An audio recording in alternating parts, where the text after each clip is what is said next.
제가 서두르다가 옷을 다 버려서 어쩌나요. 죄송합니다. 아니에요. 괜찮으세요? 이 우산 쓰고 얼른 병원 가보세요. 저는 진짜 급해서 먼저 가볼게요. 면접이 코앞인 상황. 여성은 자신의 유일한 우산을 씌워주고 흙탕물에 젖은 채 빗속을 달려갔습니다. 엉망진창이 된 모습으로 도착한 지수씨. 카리스마 넘치는 여성 대표가 입을 엽니다. 김지수 씨, 초면인데 중요한 면접 자리에서 지각도 하고 옷이 왜 그 모양이죠? 지수씨는 면접장 오는 길에 상황을 모두 솔직하게 설명하였습니다. 재밌네요, 김지수 씨. 내일부터 출근하세요. 네? 정말요? 감사합니다. 여보, 오늘 빗길에 오토바이 미끄러졌다며? 그 천사 아가씨가 방금 회사에서 면접 보고 갔어. 정말? 그분이 당신 회사에 면접 보러 온 거야? 이쁘고 인성이 곱길래 우리 회사에서 뼈 묻게 해주려고 잘 키워볼게. Esto es los 12 apóstoles en un mapa. Seguiremos sus pasos para descubrir dónde predicaron, cómo vivieron y cómo murieron. Pero empecemos con el primero en nuestra lista, Santiago el Menor. También llamado Santiago, hijo de Alfeo, fue un líder clave en la iglesia de Jerusalén y pasó su vida sirviendo a los creyentes en la misma ciudad donde todo comenzó. Según la tradición, fue uno de los pilares del concilio descrito en Hechos 15 y autor de la Carta de Santiago. No viajó lejos, su campo de misión fue Jerusalén y también su lugar de muerte, porque allí fue martirizado, apedreado por líderes religiosos que lo acusaron de blasfemia. A pesar de haberse movido por regiones cercanas y de haber entregado su vida por la causa, la distancia que recorrió desde Jerusalén no fue mucha. Pero esto cambia con el siguiente en nuestra lista, Juan. El discípulo amado fue el único de los 12 que, según la mayoría de los registros históricos, no murió martirizado. Después de predicar en Jerusalén junto a Pedro, fue trasladándose hacia el oeste hasta establecerse en Éfeso, una ciudad estratégica de Asia Menor, la actual Turquía. Desde allí pastoreó a la iglesia naciente y escribió algunas de sus cartas. Pero su viaje no terminó allí. Por proclamar el evangelio fue exiliado a la isla de Patmos, donde escribió el libro de Apocalipsis y, según la tradición, murió. Pero no crucificado, decapitado ni apedreado,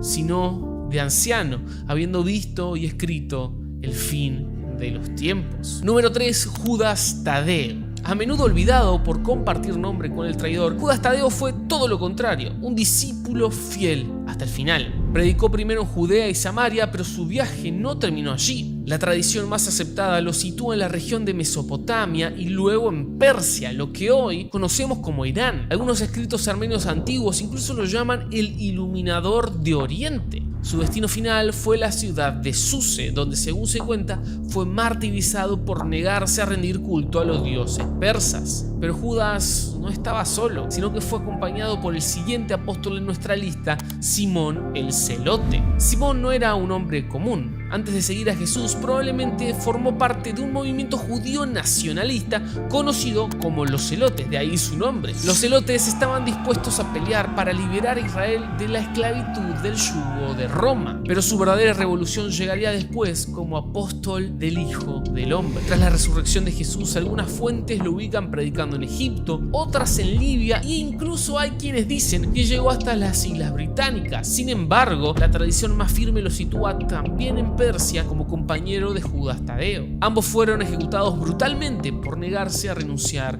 a Cristo. Y aunque sus nombres suenan muy poco en la mente de nosotros, los cristianos modernos, su fidelidad quedó grabada en la historia y su viaje de Jerusalén a Suse los llevó a recorrer cerca de 1500 kilómetros. Ahora bien, ¿por qué es Jerusalén nuestro punto de partida? Bueno, es que en esta ciudad todo comenzó y desde allí el evangelio se expandió. No solo fue el sitio de la crucifixión y resurrección de Jesús, sino también el lugar donde descendió el Espíritu Santo en Pentecostés. Allí nació la iglesia. Fue en esta ciudad donde Jesús dio la gran comisión. Serán mis testigos en Jerusalén, Judea, Samaria y hasta lo último de la tierra. Cada uno de los apóstoles partió desde este mismo centro geográfico, espiritual y profético para llevar el mensaje que cambiaría el mundo. Y algunos, inclusive, llegaron más lejos de lo que imaginás. Pero vayamos ahora con el siguiente apóstol de nuestra lista, Felipe. Felipe fue uno de los primeros discípulos que Jesús llamó. Originario de Betsaida, se destacó desde el inicio por conectar a otros con el Mesías. Y esa misma vocación evangelística marcó su vida hasta el final. Uno de los momentos más significativos ocurrió en el camino de Jerusalén a Gaza, donde encontró a un eunuco etíope leyendo el libro de Isaías. Felipe se acercó, le explicó que ese texto profético hablaba de Jesús y lo bautizó allí mismo. Muchos consideran este hecho como el inicio del cristianismo en África. Después de ese encuentro, Felipe predicó en Cesarea y en Asia Menor, asentándose en Hierápolis, que es un lugar ubicado en la actual Turquía. Allí compartió el evangelio con tal fervor que incluso la esposa del gobernador romano se convirtió, lo que tiempo después provocaría su arresto y crucifixión. Desde Jerusalén hasta Hierápolis hay unos 1500 kilómetros, pero para Felipe cada paso fue guiado por Dios. El siguiente apóstol en nuestra lista es quizás el más famoso de los 12, Simón Pedro. Pedro no era académico, no era celote, no era revolucionario, no era un sacerdote, era un simple pescador, impulsivo, valiente, a veces torpe, pero profundamente fiel. Pedro también fue uno de los primeros en ser llamado por Jesús y también uno de los más cercanos durante su ministerio. Él lo vio caminar sobre el agua en primera persona, presenció la transfiguración y hasta le cortó la oreja al siervo del centurión aquel día en que Jesús fue arrestado en Getsemaní, pero también fue el que lo negó 3 veces y aún así fue restaurado con amor por Jesús, que después de resucitar le dio una misión muy clara: apacienta mis ovejas. Después de Pentecostés, Pedro se convirtió en el líder natural de la iglesia naciente. Predicó en Jerusalén con poder, sanó enfermos, confrontó al Sanedrín, a los líderes religiosos y hasta fue liberado milagrosamente de prisión. Pero su llamado lo llevaría más lejos, mucho más lejos, porque los primeros escritos lo ubican viajando a Antioquía, uno de los centros cristianos más importantes del siglo I, y después, según la tradición más firme, en Roma, el corazón de todo este imperio. Allí, entre las sombras del Coliseo y la capital de este oscuro imperio, Pedro siguió predicando la verdad. Fundó diversas comunidades, escribió cartas y enfrentó persecución bajo el reinado de Nerón. Fue arrestado y condenado a morir crucificado, pero pidió ser ejecutado cabeza abajo, alegando que no era digno de morir como su señor. Hoy muchos creen que sus restos descansan bajo la Basílica de San Pedro, construida donde se alzaba el circo de Nerón. El evangelio se expandía sin pausa por todo el mundo antiguo, y antes de mostrarte al apóstol que más lejos llegó con el mensaje de Jesús, tengo que seguir con nuestra lista, porque el siguiente es uno de los más queridos de todos los apóstoles: Mateo. Mateo, también llamado Leví, era recaudador de impuestos. A los ojos de su pueblo, un traidor, alguien que trabajaba para los opresores y que se beneficiaba del sufrimiento de los suyos. Pero Jesús lo miró, lo llamó y Mateo dejó todo atrás. Ese gesto de gracia marcó el comienzo de una transformación radical, porque Mateo pasó de ser un recolector de dinero, un recaudador de impuestos, a un recolector de almas. Pero su ministerio no se detuvo allí, porque tras la resurrección, Mateo se quedó un tiempo predicando en Judea, aunque pronto emprendería un viaje al sur, hacia una tierra lejana y espiritual, Etiopía. Allí habría continuado con el trabajo iniciado por el eunuco etíope, aquel alto funcionario que Felipe convirtió en Hechos 8, fortaleciendo la naciente comunidad cristiana. La iglesia etíope también afirma que Mateo obró un milagro notable, resucitando al hijo del rey Egipo, lo que provocó la conversión de la familia real y buena parte del reino. Este acto encendió un avivamiento en la región, pero también despertó oposición, ya que según la tradición, Mateo fue asesinado con una lanza mientras adoraba con sus hermanos. El ataque fue motivado por una facción pagana que se resistía a abandonar a sus antiguos dioses. Su sangre, derramada lejos de casa, se mezclaba con la tierra de Etiopía como testimonio de su fidelidad. Ahora, desde Jerusalén a Etiopía hay al menos 2.400, 2.500 kilómetros de distancia, y quiero que entendamos un poco esto, porque esa es la distancia que separan a Medellín de la Ciudad de México, y estamos hablando de que estos seguidores de Jesús recorrían esas distancias a pie, sin trenes, sin rutas asfaltadas, sin aviones, a pie, a camello, en burro, para llevar el mensaje de Jesús. Una completa locura. Y si hablamos de locos, no podemos olvidarnos del siguiente apóstol en nuestra lista, Andrés. Andrés literalmente fue el primero en seguir a Jesús. El Evangelio de Juan nos dice que antes de que Pedro siquiera lo conociera, su hermano Andrés ya había escuchado a Juan el Bautista y reconocido en Jesús al Mesías. Hemos hallado al Cristo. Ese fuego del primer amor no se apagó nunca en Andrés, porque tras la resurrección de Cristo y el Pentecostés empezó a predicar en Jerusalén, pero rápidamente su misión lo llevó hacia el norte. Pasó por Asia Menor y luego por Grecia, donde la mayoría de los relatos coinciden en que terminó su vida. Murió en la ciudad de Patras, crucificado en una cruz en forma de X, que más tarde se conocería como la cruz de San Andrés. Se dice que estuvo atado y no clavado para prolongar su sufrimiento y que predicó desde allí durante 2 días antes de morir. Pero lo más fascinante de la historia de Andrés no es solo su final, su martirio, sino los lugares a donde se cree que él llegó, porque varios testimonios antiguos, en especial los de tradición ortodoxa, lo sitúan viajando más allá del mundo grecorromano,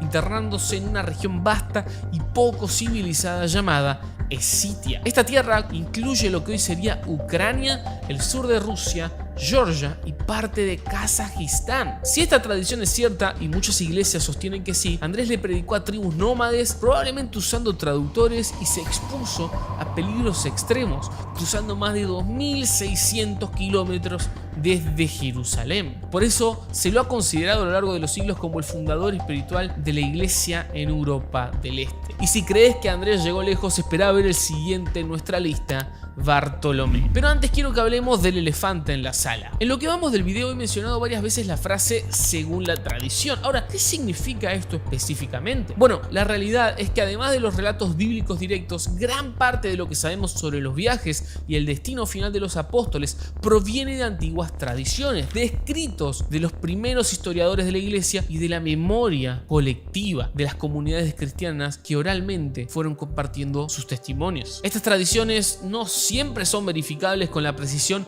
de un registro contemporáneo, pero nos ofrecen un vistazo, una ventana al alcance que tuvieron estos pioneros. Me parece hermoso pensar en que la vida de los apóstoles dio un testimonio tan grande que quedó grabada en el corazón de todas las generaciones que a través del tiempo y el espacio fueron repitiendo y compartiendo sus historias. Pero claro está, la tradición tiene un margen de error importante, y aunque algunas parecen ser más precisas que otras, lo cierto es que ninguna está a la altura de la palabra de Dios. Por lo tanto, sí, cada vez que yo diga según la tradición, tómalo con pinzas porque no está 100% chequeado. Vayamos ahora sí al siguiente en nuestra lista, Bartolomé. Este es uno de los apóstoles más misteriosos sin duda. En los evangelios casi no se dice nada de él, más allá de su nombre y su asociación con Felipe. Algunos estudiosos creen que Bartolomé es el mismo que Natanael, el hombre a quien Jesús le dijo: te vi cuando estabas debajo de la higuera. Aunque lo cierto es que no hay un consenso total. Pero lo que sí sabemos con mucha certeza es que una vez que recibió el Espíritu Santo,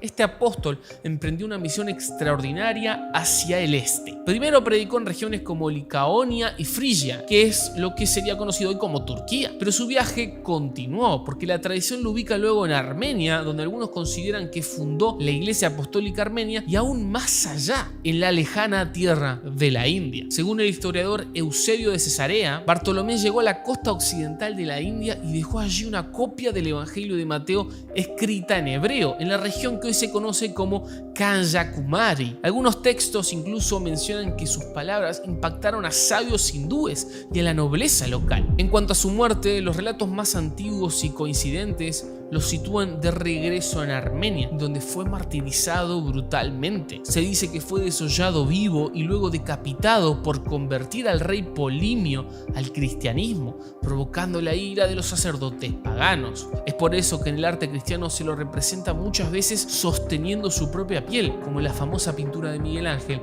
en la Capilla Sixtina. Entonces, si hablamos de la India, el discípulo que más se adentró allí es el siguiente en nuestro listado, Tomás. A Tomás se lo recuerda principalmente por una cosa: su duda. Fue el que no creyó cuando los demás dijeron que Jesús había resucitado. Él quiso ver, quiso tocar, quiso comprobar, y Jesús, en su infinita misericordia, le concedió ese deseo. Pero lejos de ser un incrédulo crónico, la historia de Tomás después de la resurrección nos muestra a un hombre de mucha fe y coraje. Tal es así que, según una antigua tradición cristiana muy respetada, Tomás llevó el evangelio al lejano oriente. Algunos lo registran predicando primero en Siria, luego en Persia y finalmente en la India. Sí, 4.000 kilómetros separan a Jerusalén desde la costa suroeste del subcontinente indio. Allí fundó varias comunidades cristianas, especialmente en la región de Kerala. Incluso hoy existen creyentes que se autodenominan cristianos de Santo Tomás, afirmando descender directamente de aquellos que escucharon el evangelio de sus labios. Pero el trabajo de Tomás no fue fácil. Según la tradición, fue martirizado en la actual ciudad de Chennai, en una colina que hoy lleva su nombre. Se dice que fue atravesado por lanzas de soldados locales mientras oraba. Su tumba fue venerada por siglos y es uno de los pocos lugares fuera del mundo occidental donde se afirma con tanta convicción que un apóstol vivió y murió allí. Pero Tomás no fue el discípulo que más lejos llegó, porque hay uno que, según la tradición, recorrió un poco más de 4.000 kilómetros para llevar el evangelio. El número 11, el último en nuestro listado. Pero antes de mostrártelo, hay algo que debemos resolver. Si los apóstoles eran 12, ¿por qué nuestra lista solo tiene 11? Bueno, porque uno de ellos no formó parte de la expansión del evangelio. Hablamos de Judas Iscariote, el que traicionó a Jesús. Judas terminó quitándose la vida poco después de entregar a su maestro. Aunque fue parte de los 12 originales, su historia no continúa con la misión apostólica. En su lugar, los discípulos, tras la ascensión de Jesús, se reunieron para buscar a alguien que ocupara ese lugar vacío. Y así, en Hechos 1:26, echaron suertes y eligieron a Matías. Él fue contado entre los 12, pero a diferencia del resto, casi no tenemos relatos claros de su ministerio. Algunas tradiciones lo ubican predicando en Etiopía, otras en la región de Capadocia, al norte de Israel. Pero lo cierto es que su obra misionera no quedó registrada con el detalle de la de los otros apóstoles, y es por eso que en este recorrido nos enfocamos en los 11, cuya huella en el mapa fue más evidente. Ahora sí, llegó el momento de hablar del apóstol que más lejos llegó, Santiago el Mayor. Santiago, hijo de Zebedeo, hermano de Juan, fue uno de los primeros discípulos llamados por Jesús y también uno de los más cercanos a él. Estuvo presente en momentos clave como la transfiguración y la oración en Getsemaní, pero lo que pocos imaginan es hasta dónde lo llevó su llamado. Después de la resurrección, la tradición más firme dice que Santiago viajó hacia el oeste, hasta lo que en aquel entonces se consideraba el fin del mundo, Hispania, la actual España. En concreto, muchos ubican su misión evangelizadora en la región de Galicia, en el noroeste del país. En esa época solo los más valientes se aventuraban tan lejos, cruzando tribus paganas, tierras hostiles y un mar de peligros. Aunque su misión en España no fue extensa en tiempo, algunos relatos dicen que no logró convertir a muchos, el testimonio que dejó fue tan impactante que se convirtió en leyenda. Según la tradición, después de predicar en la península ibérica, Santiago regresó a Jerusalén, donde fue arrestado y se convirtió en el primer apóstol martirizado, decapitado por orden de Herodes Agripa. Sí, fue el primero de los 12 en derramar su sangre por Cristo. Pero la historia no termina allí, porque se cuenta que sus discípulos recogieron el cuerpo y lo llevaron de vuelta a Galicia, donde hoy se encuentra la famosa catedral de Santiago de Compostela, uno de los principales centros de peregrinación del mundo católico. Pero su historia mezcla hechos con tradición oral y, como te dije, esto podría estar equivocado, no está 100% verificado. Lo que está verificado es que su figura sigue viva en la fe de millones de personas siglos después. Pero pará, porque hay un hombre que, aunque no formó parte de los 12 originales, es quizás el que más viajes realizó para llevar el mensaje de Jesús. Su nombre, Pablo de Tarso. Y si te gustó este video de los 12 apóstoles en un mapa y querés que sigamos con esta serie, comenta la palabra Pablo aquí debajo para saber si te gustaría que dedicáramos un video completo a las travesías de él. Y si este contenido te gustó, yo te aseguro que este te va a encantar, porque acá investigamos a fondo la vida de Jesús en un mapa. Acá podés ver claramente todo el contexto cultural y geográfico de su ministerio, el génesis de lo que acabamos de ver con la iglesia primitiva y los apóstoles. No te lo pierdas. 택시에 타는 여자. 어서 오세요, 손님. 골든 빌딩으로 가주세요. 네, 알겠습니다. 저기요. 이 돈 확인 좀 해줄 수 있나요? 다른 택시들이 다 이 돈은 안 받는다고 해서요. 확인해 보더니 혹시 어디로 가세요? 중산로 공사 현장이요. 저기 손님, 이분 태워드려도 될까요? 네, 괜찮아요. 타세요, 아주머니. 감사합니다. 근데 이 돈은 어디서 났어요?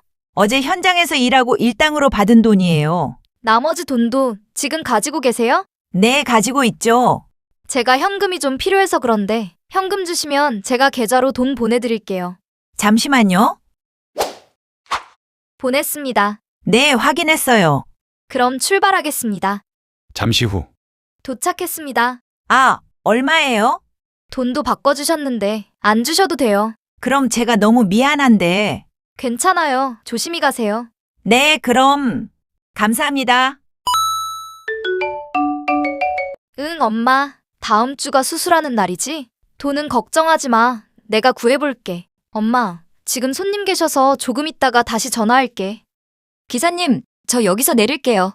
근데 제가 급하게 나오다 깜빡하고 돈을 안 가져왔는데 어떡하죠? 괜찮아요. 어차피 오늘까지만 하고 그만둘 거라. 왜요? 월급이 부족해서요. 엄마 상태가 점점 안 좋아지고 있어서 병원비가 많이 들거든요. 마침 제가 신입 직원을 구하던 참인데 우리 회사에서 일해볼래요? 할 줄 아는 건 운전밖에 없는데 제가 어떻게 그런 큰 회사에서 일하겠어요. 기사님, 방금 그 아주머니 돈 가짜 돈인 거 알고 계셨죠? 그걸 알고서 돈을 바꿔주신 거잖아요. 본인도 힘든 상황인데 전 그런 따뜻하고 정직한 사람이 필요해요. 그게 가짜 돈인지 어떻게 아셨어요? 돈을 다루는 게 제 직업인데 딱 보면 알죠. 사실 아까 아주머니 보자마자 엄마 생각이 났어요. 저희 엄마도 공사장에서 일하다 쓰러지셨거든요. 힘들게 번 돈이 가짜 돈이라는 걸 알면 얼마나 마음이 아프실까. 그래서 조금이라도 도와드리고 싶었어요. 그때 이거 입사 계약서인데 사인하면 돼요. 그리고 이것도 받으시고. 괜찮아요. 이러지 않으셔도 돼요. 제가 말했잖아요. 기사님이 우리 회사에 꼭 필요하다고. 돈은 성금이니까 사양 말고 어머니 수술비부터 해결하세요. 감사합니다. 열심히 할게요. 기사님 같이 좋은 분이 우리 회사에 와주는 건데 제가 감사하죠. 기다리고 있을게요. 내일 회사에서 봐요. 네. 본인도 힘든 처지에서 남의 아픔을 먼저 보듬어준 택시기사. 그 선한 진심을 알아보고 손을 내미는 모습이 감동적이라면 구독과 좋아요 눌러주세요. 안녕하세요. 전라도 아침 아침TV 하경숙입니다. 오늘은 제가 WCC, WEA, NCCK에 가입한 한국 교회들에 대해서 세 번째 이야기를 하고자 합니다. 제가 지난번까지 두 번째 이야기까지 했잖아요. 오늘 세 번째 이야기를 하고자 하는 것은 지난번 부활절에 이용훈과 소강석에 대해서 제가 그들은 주의 종이라고 부를 수 없다고 과감하게 말씀드렸습니다. 하는 행태가 주의 종이라면 그렇게 하지 않습니다. 드디어 이용훈에 대해서 별 추문이 다 터졌습니다. 제가 이용훈과 장로들이 짜고 조용기 목사를 얼마나 처참하게 쫓아냈는가에 대해서도 말씀드린 적이 있습니다. 그들은 주의 종이 아니기 때문에 그런 세상적인 일도 세상적인 사람도 할 수 없는 짓을 서슴지 않고 하고 있다. 저는 그렇게 말씀드립니다. 이 근본적인 이유는 한국 교회가 WCC, WEA, NCCK에 가입을 해서 하나님을 바라보는 게 아니라 세상에 타협하고 세상을 바라보고 그리고 자기들 나름대로의 사회생활을 하려고 한다. 이 말씀을 드리려고 합니다. 이제는 총회가 나서서 빠져야 합니다. 탈퇴해야 한다고 저는 생각합니다. 교회가 교단에서 총회에서 빠져야 신학대학도 다 탈퇴를 하지 않겠냐. 저는 그런 차원에서 말씀을 드리는데 전번에 이용훈과 소강석에 대해서 방송을 한 뒤로 저한테도 메일이 왔었습니다. 이용훈이 어떻게 해서 성추행, 성폭행을 했는가와 오산리 기도원의 원장이 어떤 사람을 폭행했는지에 대한 내용들이 들어왔습니다. 근데 저는 그걸 방송하고 싶지 않았습니다. 저한테 자료를 제공해 주신 분께 진심으로 사죄드립니다. 하지만 저는 교회의 비리를 일일이 다 파헤치려고 하는 게 목적이 아니고 교회를 살리는데 개인 성도가 한번 해보고자 해서 이 말씀을 드리는 거지 주의 종도 아니고 목사도 아닌 것들을 제가 일일이 말하면서 한국 교회를 진흙탕에 더 밀어 넣어버리는 그런 결과를 저는 원하지 않았기 때문에 솔직히 말씀드려서 마음은 아팠지만 제가 방송을 미처 못했는데 어제 보니까 성창경 TV에서도 이용훈에 대해서 판결문 가지고 방송을 하는 것 같더라고요. 그래서 그런가 보다 하고 저는 그냥 넘어가겠습니다. 오늘은 WCC와 WEA, NCCK 여기에 대한 이야기, 세 번째 이야기를 하려고 합니다. 제가 두 번째 시간에 그 말씀을 드렸잖아요. 미국 FCC가 결국에 1948년에 미국 의회에서 공산당이라는 걸 입증해버렸다. 그래서 FCC가 더 이상 활동을 못하고 결국은 노르웨이 암스테르담에서 WCC가 발족을 했는데 FCC에 가입한 그 활동을 했던 많은 사람들이 WCC에 흡수돼서 결국은 하게 되었다. 여기까지 제가 말씀을 드렸는데요. 오늘은 그 WCC를 어떻게 소련의 스탈린이 접수를 하게 되었는지 세 번째 이야기를 하겠습니다. WCC가 발족되기 전 소련의 스탈린은 1947년 9월 폴란드의 바르샤바에서 평화연맹을 조직했습니다. 이 단체는 주로 소련 공산당 지도자들과 그 위성국의 공산주의자들로 구성되었는데 세계 교회 침투를 위한 세계 적화 사령부였습니다. 스탈린은 1947년 바르샤바에서 서방 교회 침투를 위해 WCC 제1차 총회 1948년 8월 31일 시작해서 네덜란드 암스테르담의 공산정보요원 60에서 70명을 교회 대표로 침투시켜 후르마카, 체코, 나줄로페트, 폴란드를 WCC 중앙위원이 되게 하였습니다. 그 결과 1948년 1차 총회 암스테르담에서 공산주의는 가난과 불안전으로부터 구원의 수단이다 라는 선언이 나오게 됩니다. 3. 스탈린은 1950년 4월 바르샤바에서 세계평화회의 WPC라는 공산권 위장 교회 기구를 조직하였습니다. 여기에 68개 교단 98명이 참가하여 WCC 2차 총회 1954년 미국 에반스톤 잠식을 위한 작업에 들어가게 됩니다. 4. 1954년 2차 총회 미국 에반스톤에서 세상의 모든 악을 퇴치하기 위한 사회주의 건설이 WCC의 지상 목표이다 라고 선언하였습니다. 5.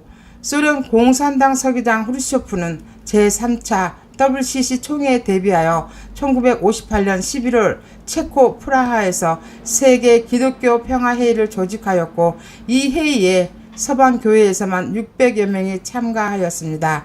이는 후르쇼프의 동서공존이라는 위장평화 전략이 먹혀든 결과였습니다. 6. WCC 9차 총회 브라질 푸르토 알레그레의 총회장을 맡은 세무엘 코비아 케냐 2004년에서 2009년은 동성애자들에게도 성직을 허락하자고 주장을 했는데 동성애를 허락하지 않는 개신교회가 이를 받아들일 경우 동성애를 허용하자고 주장하는 로마 카톨릭 교황청의 주장을 그대로 수용하는 것이어서 개신교회가 로마 카톨릭에게 흡수 통합되는 것입니다.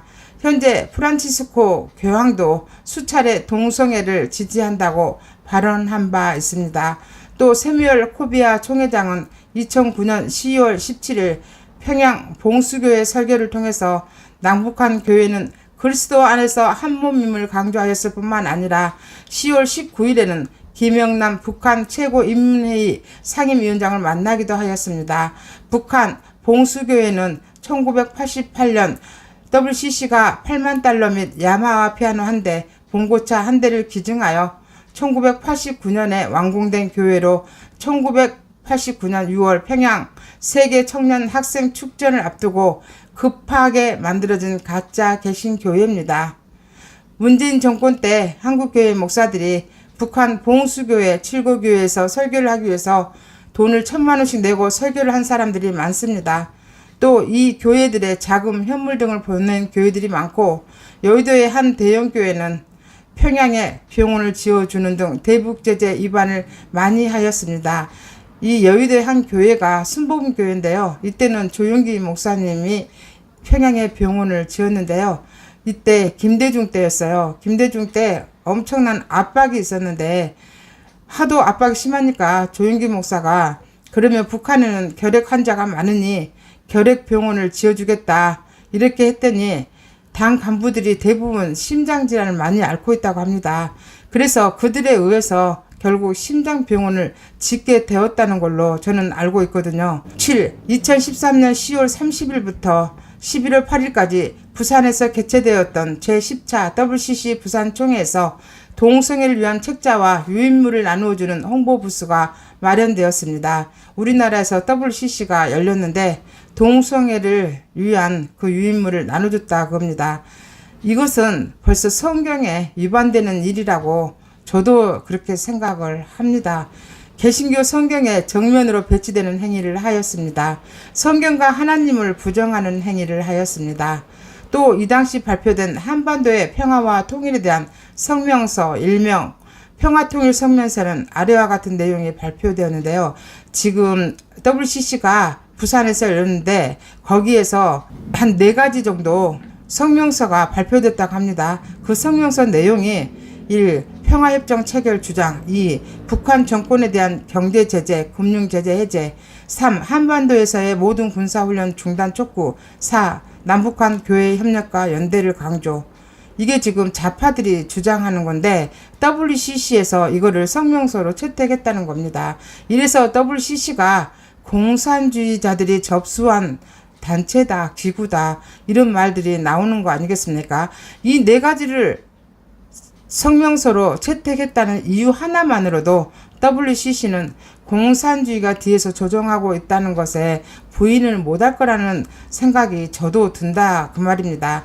이처럼 WCC가 그 바탕에 공산주의 사상이 있다는 것과 세계 공산혁명을 위해 활동하고 있는 단체라는 사실은 지금까지 있었던 WCC 총회의 자료들을 보면 그 누구도 부인할 수 없습니다. 또 동성애 확산, 우상 숭배 등 성경에서 금지하고 있는 것을 모두 하고 있기에 반개신교적인 단체라는 것을 거의 대부분의 목사님들은 알고 있지만 사실 이 내용을 잘 모르는 것 같아요. 제가 다닌 교회 담임 목사님도 내가 공산주의냐 이렇게 말씀을 하셨습니다. 우리 목사님은 물론 좌파도 아니고 공산주의도 아닙니다. 하지만 제가 다닌 교회가 통합이지 않습니까? 통합은 WCC에 가입되어 있습니다. WCC에 가입하기 위해서 합동해서 분리되어 나온 교단이다 겁니다. 우리 목사님이 공산주의가 아니지만 교단 자체가 WCC에 가입되어 있으니 다 그렇게 보는 겁니다. 목사님이 공산주의자가 나는 아니다 이렇게 주장하시기 전에 이것을 확인하고 총회와 교단에 탈퇴 선언을 해야 된다고 생각합니다. 우리 교회가 작은 교회에서 이게 먹힐지 안 먹힐지 모르겠지만 대형 교회도 마찬가지입니다.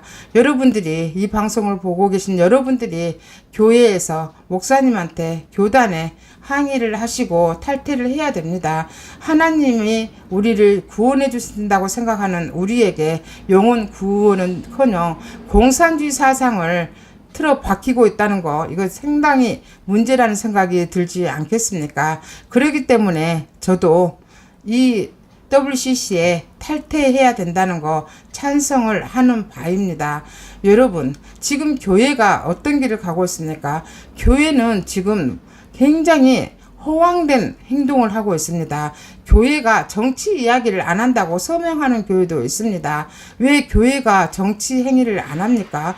정치란 게 뭡니까? 예수님도 정치는 하셨습니다. 사회가 불의하고 사회가 잘못되고 있으면 왜 말을 해야 되는데 입 꾹 다물고 나는 우리 교회는 정치를 안 해. 정치 이야기 하지 마. 이렇게 말하냐 그겁니다. 이거 자체가 잘못되지 않았습니까?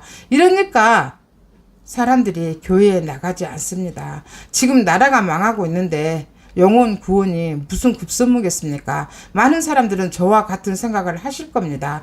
그렇기 때문에 교회가 전도를 하고 싶으면 세상에 대한 말을 해야 됩니다. 왜 정치적인 이야기라고 생각하면서 안 합니까? 이러니까 사람들이 교회를 등지고 특히 젊은 층일수록 교회를 등진다고 합니다. 사랑제일교회 정광훈 목사님 그 교회 가보십시오. 젊은 애들 많습니다. 그런 교회일수록 청년들이 많다고 합니다. 청년들이 없고 노인들이 많으면 결국 교회도 고령화된다고 하지 않습니까? 그런 교회가 얼마나 가겠습니까? 목사님들은 다시 한번 깊게 기도를 하시고 생각을 하고 반성을 해야 된다고 생각합니다. WCC와 WEA, NCCK에 가입하지 않으면 사회생활이 안 된다고 말씀하시는 목사님들이 계시잖아요. 이러니 구원이 되겠습니까? 이러니 영혼 치유가 되겠습니까? 이러니 우리는 어디 가서 구원을 얻어야 됩니까? 하나님은 어디나 계십니다. 내 마음속에도 계십니다. 내가 하나님을 부정하지 않는 한 하나님은 졸지도 않고 자지도 않고 계신다고 하였습니다. 그렇기 때문에 사람들은 인터넷 방송을 보면서 예배를 드리고, 이것도 문재인이 만든 회단 아니겠습니까? 교회 가서 기도하고 주여 주여 통성 기도를 해야 되는 게 맞는데 인터넷을 통해서 예배를 드리게 된 거, 그거 누가 자초했습니까? 교회가 자초한 거 아닙니까? 문재인이 그랬을 때 우리는 그래도 예배를 드려야 된다고 교회가 강하게 나왔다고 생각해 보십시오. 문재인이가 그렇게 탄압을 했겠습니까? 수긍해버리고 사과해버리고 잘못했다 해버리고 그런 순간에 이미 져버린 겁니다. 하나님을 믿고 있다는 주의 종들이 그들이 주의 종이 아니기 때문입니다. 저는 WCC와 WEA, NCCK에 가입한 교회는 그 교회는 나와야 된다고 생각합니다. 공산주의를 싫어하시고 그런다면 분명히 나와야 합니다. 기본 사상이 공산주의인데 내가 아니라고 우길 때가 아니지 않겠습니까? 오늘은 여기까지 하고 다음 시간은 네 번째 이야기를 하겠습니다. 지금까지 진실을 알려드린 여러분의 아침TV 하경숙이었습니다.